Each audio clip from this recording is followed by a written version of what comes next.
اعوذ باللہ من الشیطان الرجیم بسم اللہ الرحمن الرحیم۔ السلام علیکم ناظرین، میں طرت فاطمہ آپ سب کا حسینی چینل میں استقبال کرتی ہوں۔ ناظرین، جیسا کہ ہم سب جانتے ہیں کہ آج 25 شوال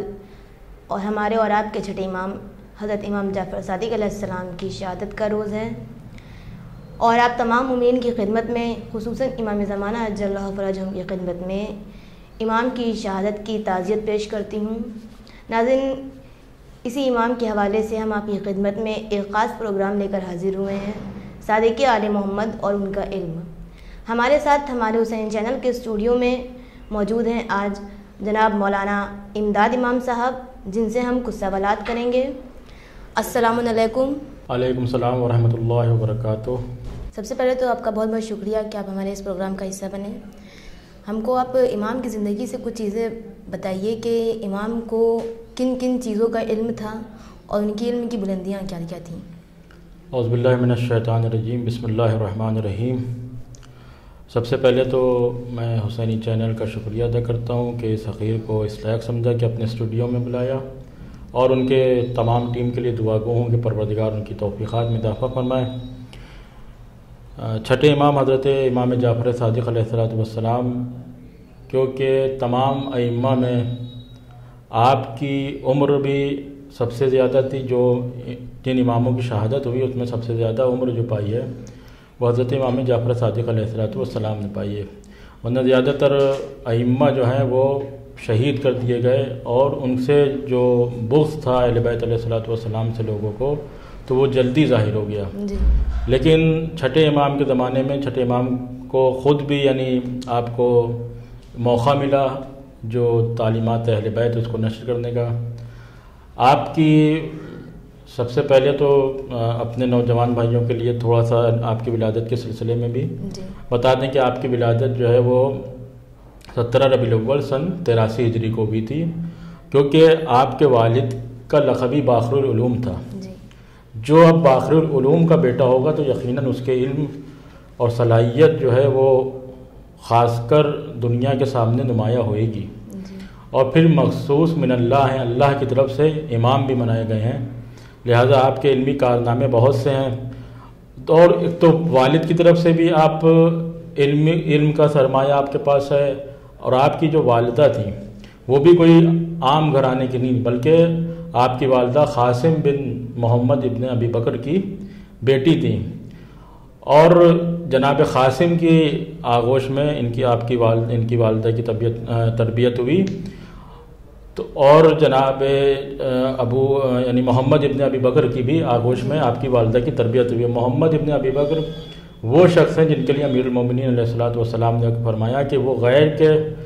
صلب سے ہے لیکن وہ میرا فرزند ہے، تو اگر امیر المومنین کسی شخص کے لیے یہ کہہ رہے ہیں کہ وہ میرا بیٹا ہے تو وہ کتنی بڑی شخصیت ہوگا اور کتنے علم پر فائد ہوگا۔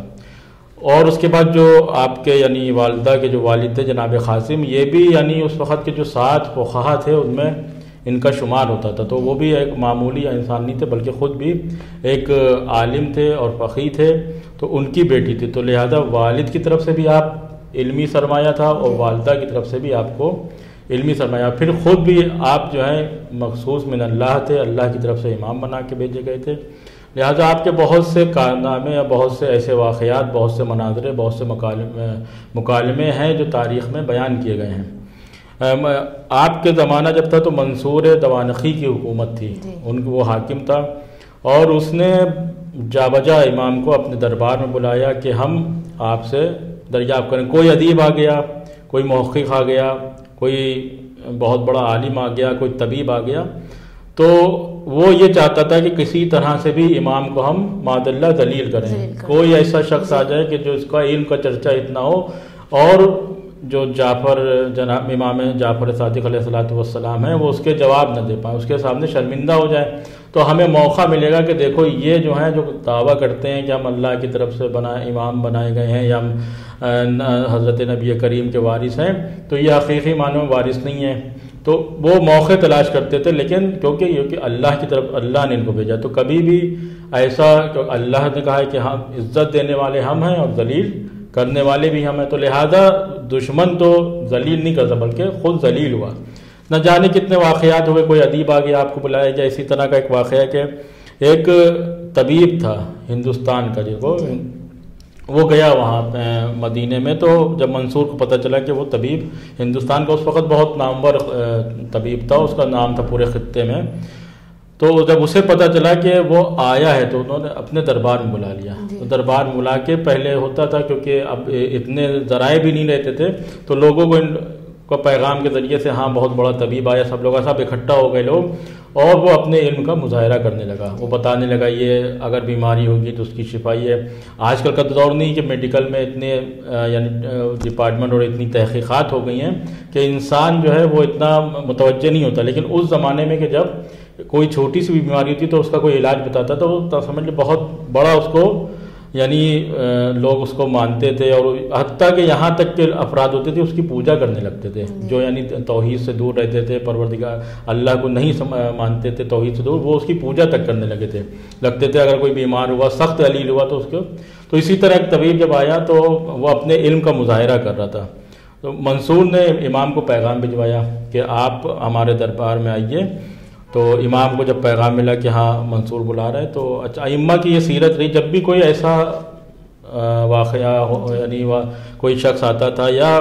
ایسا موقع تلاش کرنے والا کوئی واقعہ ہونے والا ہوتا تھا کہ جس سے جو بادشاہ ہے، جو حاکم ہے، اس کو یہ موقع نہ ملے کہ یہ اہل بیت جو ہیں وہ اس طرح سے ہیں، یا ان کو علم نہیں ہے، یا یہ اللہ کی طرف سے نہیں، یا اگر ان کو علم تھا تو یہ آئے کیوں نہیں، تو وہ اس کو موقع نہ ملے. لہٰذا امام کے اوپر جب بھی کوئی دین پہ یعنی وقت پڑتا تھا، کیوں امام دین کو جو ہے وہ پھیلانے کا کام کر رہے تھے، دین کو بچانے کا کام کر رہے تھے، تو لہٰذا ان تمام اصولوں کو بچانے کے لیے امام دربار میں چلے جاتے تھے. جب بھی کوئی چھٹے امام سے پہلے بھی جو ائمہ گزرے، کبھی بھی دین پہ وقت پڑا، کوئی خاص مسئلہ آ گیا یا کوئی خاص سوال ایسا ہو گیا جس میں بادشاہ وقت جو ہے وہ جواب نہیں دے پایا، تو امام کو بلائے، چاہے حضرت علی کا دور ہو، چاہے امام حسن کا دور ہو، چاہے چوتھے امام کا دور ہو، پانچویں، سبھی امام جو ہیں وہ دربار میں چلے جاتے تھے جب کوئی دینی مسئلہ ہوتا تھا. تو چھٹے امام بھی گئے تو دیکھا کہ ایک طبیب ہے اور وہ لوگوں کو متاثر کر رہا ہے اپنی باتوں سے کہ اگر یہ بیماری ہوگی تو یہ علاج ہے، یہ بیماری ہوگی تو یہ ہوگا، اس طرح کا اگر آپ کو محسوس ہوئے تو اس کا مطلب آپ کے یہ بیماری ہونے والی، اس طرح سے تمام لوگوں کو متاثر کر رہا تھا. امام گئے تو جا کے بیٹھ کے سننے لگے خاموشی سے اس کی تقریر. جب اس کی نظر امام پہ پڑی تو چہرے کی جو نور تھا اس سے اندازہ ہو گیا اس کو کہ یہ کوئی خاص شخصیت ہے، یہ عام لوگوں میں نہیں ہے. تو وہ اور زیادہ اپنے یعنی کہتے ہیں روب بنانے کے لیے، اپنا جو ہے وہ متاثر کرنے کے لیے لوگوں کو، ان کو، امام کو اور زیادہ یعنی گہرائی سے اس کو بیان کرنے لگا. تو امام مسکرا دیے. تو منصور نے کہا کہ آپ اے جعفر ابن محمد، آپ اس طرح کیوں مسکرا دیے؟ تو کہا یہ جو طب ہندی ہے، یعنی ہندوستان سے ہو گیا تھا، تو طب کا یہ جو طب ہندی ہے یہ ہمیں متاثر کرنا چاہ رہا ہے، لیکن ہم اس کی باتوں سے متاثر نہیں ہوئے. کیوں؟ کیونکہ ہمیں اس سے زیادہ علم ہے. امام نے یعنی اس کو وہیں پہ بالکل جیسے وہ اپنے جو علم کا اظہار کر رہا تھا، امام نے کہا تم ہم کو متاثر نہیں کر سکتے. کیوں؟ کیونکہ ہمیں تم سے زیادہ علم ہے. پھر امام سے منصور نے کہا کہ اچھا آپ کچھ سوال کر لیے اس سے، آپ یہ جو ہے بہت جانا مانا طبیب ہے اور بہت لوگ اس سے فیض یاب ہوتے ہیں، یہ کئی بیماریوں کا علاج کرتا ہے، اس طرح کے تمام چیزیں بیان کی. تو کہنا آپ ان سے سوال کر لیے. تو امام نے اس وقت اس سے سوال کیا، یہ بتاؤ اچھا کہ بیماری کا علاج کس چیز سے کیا جاتا ہے؟ اب وہ خاموش ہو گیا کہ یہ کیا کون سا سوال ہے کہ بیماری کا علاج کس چیز سے. تو وہ یعنی امام نے جو ہے اس کی بنیاد پوچھی تھی، لیکن وہ اس کے یعنی وہ بتانے لگا کہ اگر یہ ہوگا تو اس کی بیماری کا علاج. امام نے کہا یہ نہیں، ہم پوچھ رہے ہیں کہ اگر کوئی بیماری ہے تو اس کا جو علاج ایجاد کیا جائے گا وہ کہاں سے ایجاد کیا جائے گا، وہ کہاں سے شروعات کی جائے گی. تو وہ شرمندہ جواب نہیں دے پا رہا. تو امام نے کہا کہ دیکھو اگر بیماری سرد ہے تو اس کا علاج گرم سے کیا جائے گا، اگر بیماری گرم ہے تو اس کا علاج سرد سے کیا جائے گا. اور آج بھی اگر آپ دیکھیں تو میڈیکل میں ایسے تحقیقات ہو گئی ہیں کہ اگر انسان کے کوئی ایسا چیز ہوتی ہے جو سردی کی وجہ سے ہوتی ہے تو کہا جاتا ہے کہ گرم پانی پیو یا اس چیزوں کا استعمال زیادہ کرو جو انسان کے گلا ہے یا سینہ اس کو گرم رکھ سکے. اور اسی طرح اگر کوئی ایسی بیماری ہے کہ جو ٹھنڈک کی جگہ پہ جو ٹھنڈی چیزوں سے جائے تو یہ ہوتا ہے کہ ٹھنڈی چیز کھا لو زیادہ، اس سے جس کے اثرات ٹھنڈے ہوں تو اس کی وجہ سے وہ بیماری ختم ہوگی۔ یہ امام نے 1400 سال پہلے اس سے بتایا کہ ہر بیماری کا علاج اس کی ضد سے ہوتا ہے۔ اور اس کے بعد پھر امام نے اس سے ایک بات اور کہی، اور کہنے دیکھو پوری جو یعنی جسم ہے اس کی جو یعنی ساری چیزیں جسم کی جو ہیں معدے پہ وہ رہتی ہیں۔ اگر انسان اپنے معدے کو صحیح رکھے تو اس کے اوپر کوئی ویسی بیماری نہیں ہوگی۔ جیسے اکثر ہوتا ہے انسان جب کھانا کھاتا ہے تو وہ اس وقت جب کھاتا ہے بہت اچھا کھانا لگا، اس نے 2-3 لقمے زیادہ کھا لیا، تو جب کھاتا ہے تو اس وقت تو محسوس نہیں ہوتا اسے، لیکن جب وہ کھانا اندر اپنے اثرات دکھاتا ہے تو پھر اس وقت اس کو محسوس ہوتا ہے کہ ہم نے زیادہ کھا لیا ہے۔ تو امام اس چیز پہ یعنی وہاں پہ کہنے کہ اگر انسان اپنے کھانے پینے پر جو ہے وہ یعنی اختیار رکھے اور اتنا کھائے جتنی اس کو ضرورت ہے تو اس کو کوئی بیماری نہیں ہوگی۔ اس طرح سے پھر امام نے اس کو بہت سے ایسے سوال تھے جو عام طور سے انسان کے سامنے کے تھے لیکن لوگوں کو نہیں پتا تھے، امام نے اس سے پوچھے اور وہ جواب نہیں دے پایا۔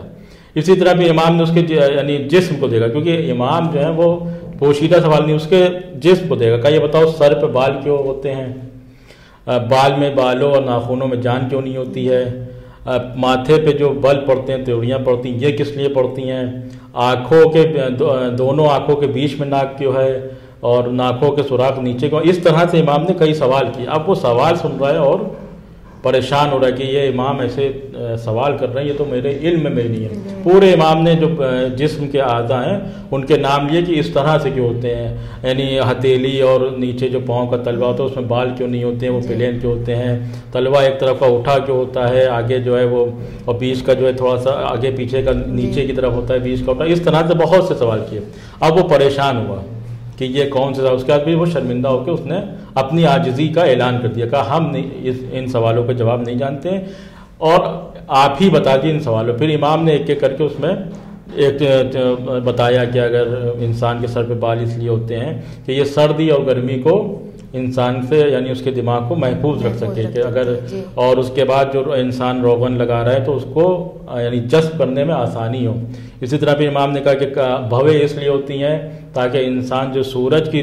دھوپ ہوتی ہے، جو سورج کی کشش ہوتی ہے، جو دھوپ کی گرمی ہوتی ہے، وہ اگر انسان کی آنکھوں پہ ڈائریکٹ پڑے تو انسان کی آنکھیں چوندھیا جاتی ہیں، لہذا پروردگار عالم نے بھووں کو اس لیے رکھا ہے کہ جب سورج پڑے ان کے اوپر تو یہ اگر وہ سورج کی گرمی اتنی تیز ہے کہ آنکھیں ان کو نہیں ایکسیپٹ کر پا رہی ہیں، نہیں ان کو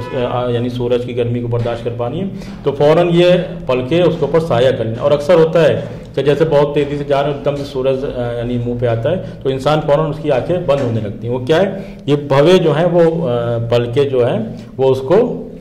بھویں جو ہیں اس کو روک لیتی ہیں سورج کی گرمی کو اور آنکھوں تک کے ڈائریکٹ نہیں جاتی ہیں۔ اسی طرح پھر امام نے کہا کہ ناک جو ہے دونوں آنکھوں کے درمیان اس لیے ہے کہ تاکہ جو آنکھوں کی روشنی وہ برابر سے تقسیم ہو سکے۔ اگر انسان کی ناک یہاں پہ نہ ہو تو روشنی اس کی بیلنس میں نہیں آئے گی، یعنی بیلنس میں روشنی کرنے کے لیے پروردگار عالم نے انسان کی دونوں آنکھوں کے درمیان ناک رکھی۔ اور اسی طرح امام نے کہا ناک کے سوراخ اس لیے نیچے ہیں کیونکہ انسان کی جو اندر کی رطوبت ہے وہ خارج ہونے میں آسانی ہو اور کوئی باہر کی چیز اندر نہ جائے۔ تو اس طرح سے امام نے تمام سوال اس سے کیا اور وہ یعنی جب اس سے نہیں بتا پایا تو اس کے جواب بھی دیے امام نے۔ تو امام کے علمی کارنامے بہت سے ایسے واقعات ہیں، بہت سے ایسے مکالمے ہیں، بہت سی ایسی یعنی مناظرے ہیں جو امام نے منصور کے دربار میں کیے اور خود یعنی امام کے اصحاب تھے جو امام کے یعنی شاگرد تھے ان کو امام مستقل اپنے علم سے فیضیاب کرتے تھے اور لوگ ان تک دوسروں تک کے وہ علم کو پہنچایا کرتے تھے۔ تو یہ تو امام کی جو علم کی بلندیاں تھیں وہ آپ نے بیان کریں۔ اب ہمارے ناظرین کو بتائیے کہ علم نجوم جو بہت ہی مشہور ہے کہ آج کے وقت میں بھی سائنس اس کے اوپر بہت سے ریسرچ کرتی ہے کہ یہ علم نجوم کیا ہے، وہ کس طرح کا علم ہے؟ علم نجوم جو ہے وہ علم فلکیات بھی اس کو کہتے ہیں۔ اس علم کے ذریعے سے اس کی جگہ مطلب باقاعدہ یعنی چھٹے امام کے دور میں اس پہ تو کافی کام ہوا ہے۔ تو اس علم کے ذریعے سے انسان جو سورج اور چاند اور ستارے ان سب کی گردشوں پر کا علم یعنی بتاتا ہے۔ اب جیسے سورج کے اندر چاند کے اندر تو ان سب کا جو وقت ہوتا ہے وہ اسی علم کے ذریعے سے انسان معلوم کر لیتا ہے. اور اس کے بعد پھر آپ دیکھتے ہیں کہ جیسے جنتری ہے یا کیلنڈر وغیرہ میں سال بھر پہلے سورج گرہن اور چاند گرہن کا جو ٹائم اور اس کی ڈیٹ جو لکھ دی جاتی ہے وہ اسی علم کے ذریعے سے لی جاتی ہے کہ اس سال میں جو ہے اگر سورج گرہن پڑے گا تو اس وقت پڑے گا. یا قمر در اقرب جو پڑتا ہے کہ قمر در اقرب پڑ رہا ہے تو وہ کن تاریخوں میں پڑے گا, 3 دن پڑتا ہے. تو وہ سب انہی علم کے ذریعے سے معلوم ہوتا ہے. اور باقاعدہ جو ہمارے مجتہدین ہیں ان کے یہاں بھی یہ شعبہ رہتا ہے کیونکہ ان کے جیسے چاند کی تاریخوں میں اکثر اختلاف ہو جائے یا سورج کے غروب آفتاب ہے, طلوع آفتاب, یہ سب جو چیزیں ہیں وہ اسی کے ذریعے سے شائع کی جاتی ہیں. اور خود مرجع علی خط حضرت آیت اللہ سستانی صاحب کے آفس میں جو ہے اس کا ایک پورا شعبہ ہے جو اسی پہ کام کرتا ہے, یعنی علم فلکیات پہ کہ کب سورج گرہن پڑ رہا ہے, کب چاند گرہن پڑ رہا ہے, طلوع آفتاب ہے, غروب آفتاب, اس کا کیا ہے, ظہر کا وقت کیا ہو رہا ہے, زوال کا وقت کیا, یہ ساری جو ٹائم ہے یہ اسی حساب سے معین کیا جاتا ہے. اچھا پہلے تو اب آج کل کے دور میں گھڑی ہے تو انسان ٹائم معین کر دیتا ہے. پہلے گھڑی نہیں تھی تو اس کو یعنی بتا دیا جاتا تھا کہ اگر پرچھائی یہاں پہ ہے تو آدمی سمجھ لے زوال کا وقت ہے, اگر پرچھائی تھوڑی بڑی ہو گئی تو سمجھ لے ظہر کا وقت آ گیا, اگر پرچھائی اس طرح سے, اگر پرچھائی چھوٹی ہو رہی ہے تو اس طرح یعنی عصر کا وقت آ گیا. اور پھر اگر بات یعنی آسمان پہ اتنی سیاہی ہو گئی کہ ستارہ دن ہے سمجھ لے انسان مغرب کا وقت. تو پہلے اس طرح سے انسان بتایا تھا. آج کیونکہ یعنی انسان کے پاس نے ترقی کی, گھڑی وقت آ گیا تو اس طرح سے انسان کو اس کا ٹائم بتا دیا جاتا ہے کہ اس وقت پہ مثال کے 5 بجے آج غروب آفتاب ہے, کل 5:03 پر ہے, اس طرح سے یعنی اس کا اچھا وقت بھی بدلتا رہتا ہے. تو یہ سب چیزیں علم نجوم. اور کچھ ایسے بھی لوگ افراد ہیں کہ جو اس علم کا غلط فائدہ بھی اٹھاتے ہیں علم نجوم کا, کہ وہ اپنے کو نجومی مشہور کر لیتے ہیں کہ وہ ہم آپ کی تقدیر بتا دیں گے, آپ کے بارے میں بتا دیں گے, کیا کرنے والے ہیں آپ,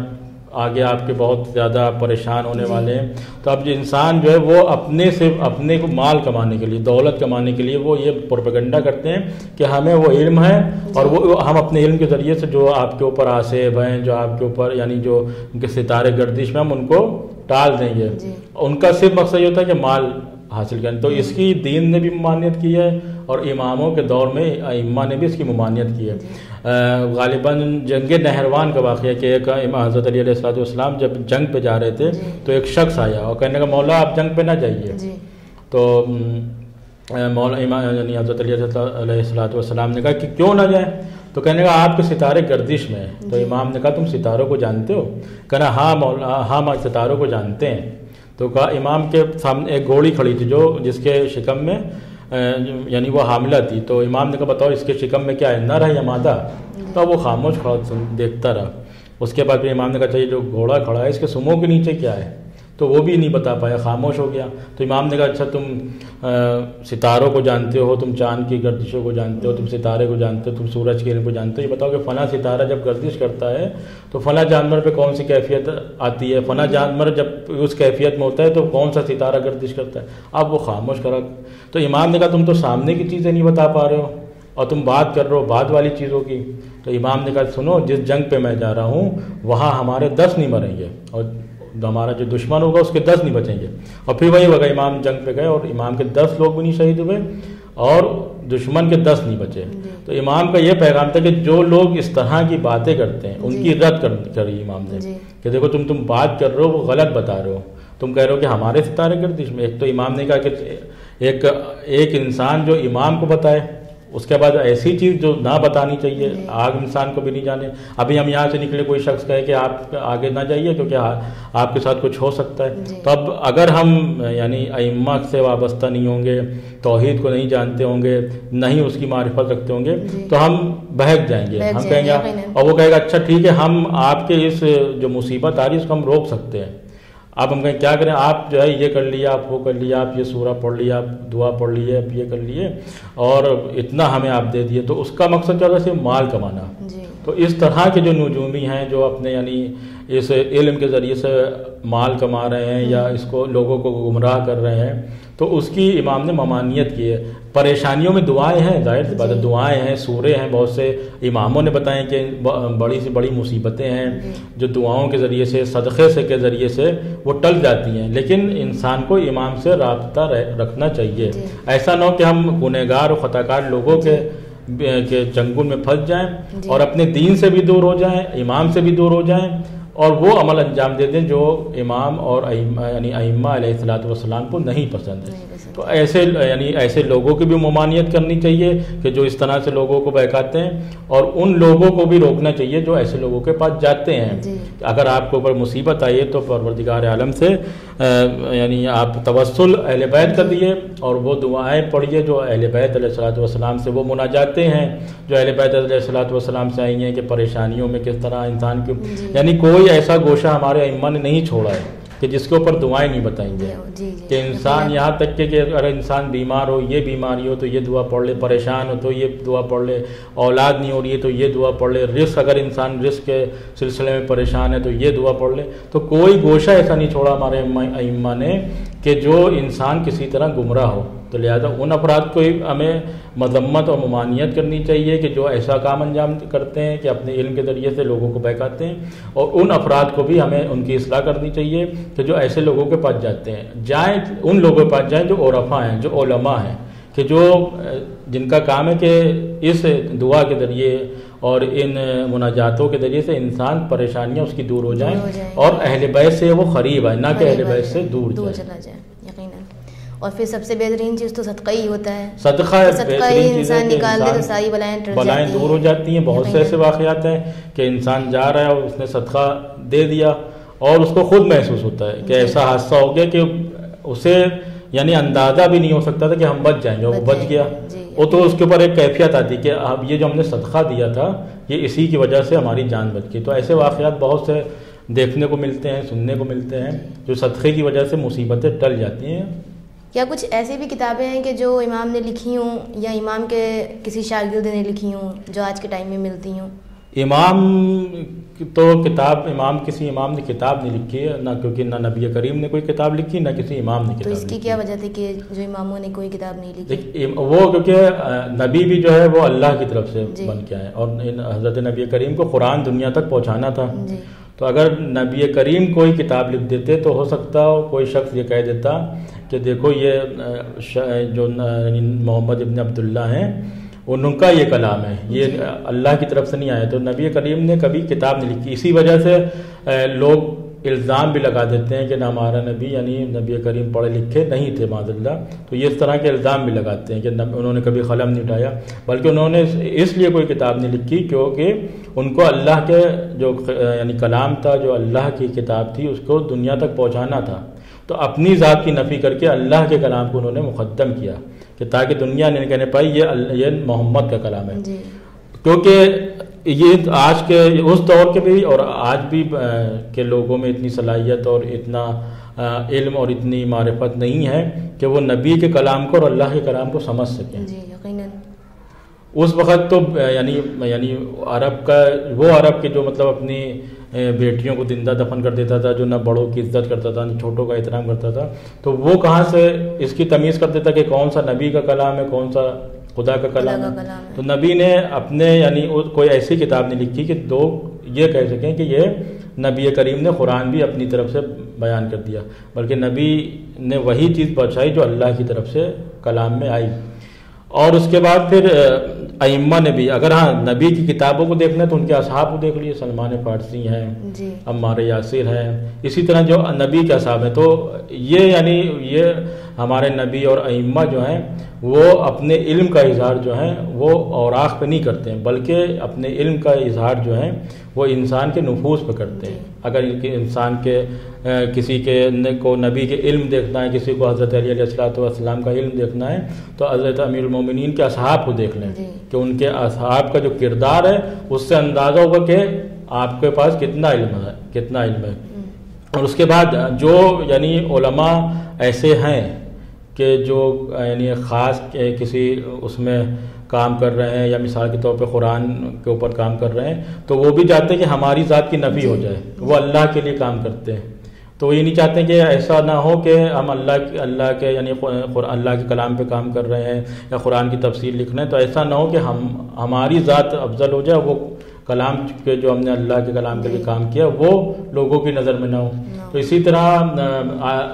تفسیر المیزان علامہ محمد حسین طباطبائی صاحب کی، تو انہوں نے وہ جب تفسیر لکھ رہے تھے تو وہ کیونکہ بہت بڑے ادیب اور شاعر بھی تھے، تو روزانہ جو ہے کچھ ورق جو ہے وہ یعنی اپنے فرزند کو دیتے تھے،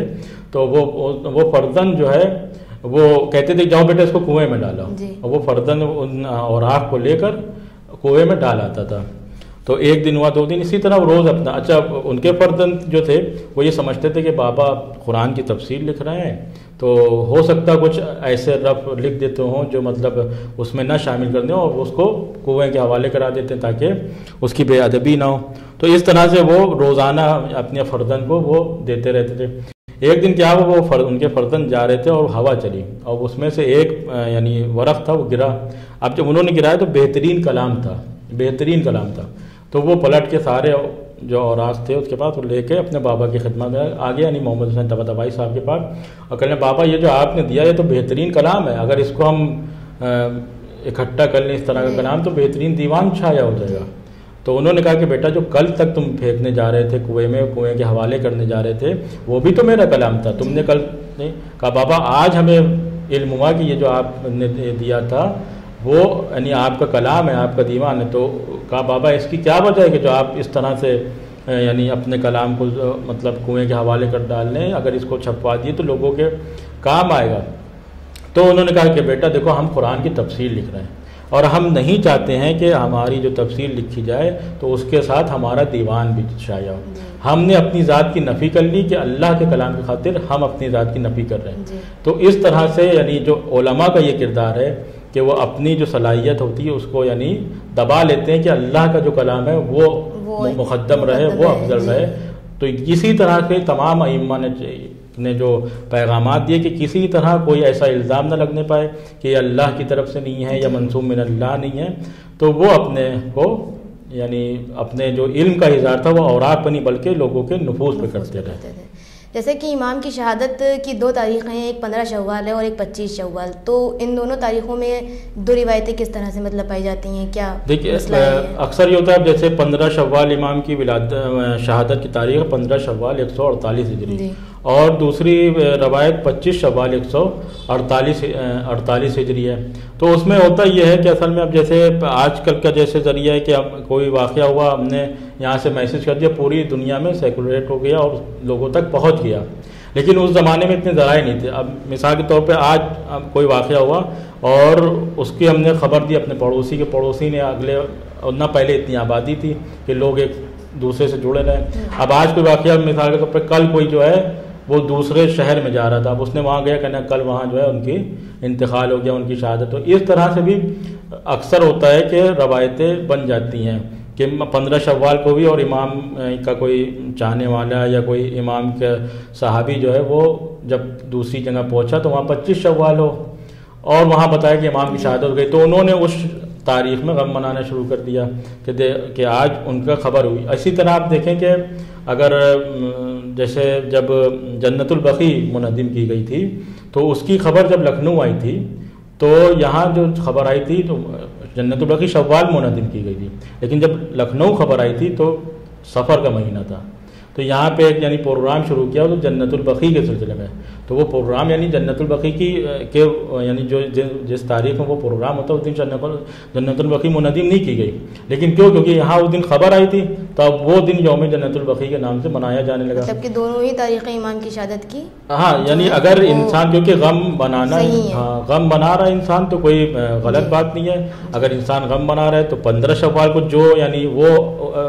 جو کام خوشی کے ہوتے ہیں جو مسرتوں کے ان سے پرہیز کرو، اسی طرح 25 شوال کو بھی تمام لوگوں کو یعنی جو مسرتوں کے کام ہیں جو خوشیوں کے کام ہیں ان کو ترک کرنا چاہیے اور ایسے لباس میں اور ایسے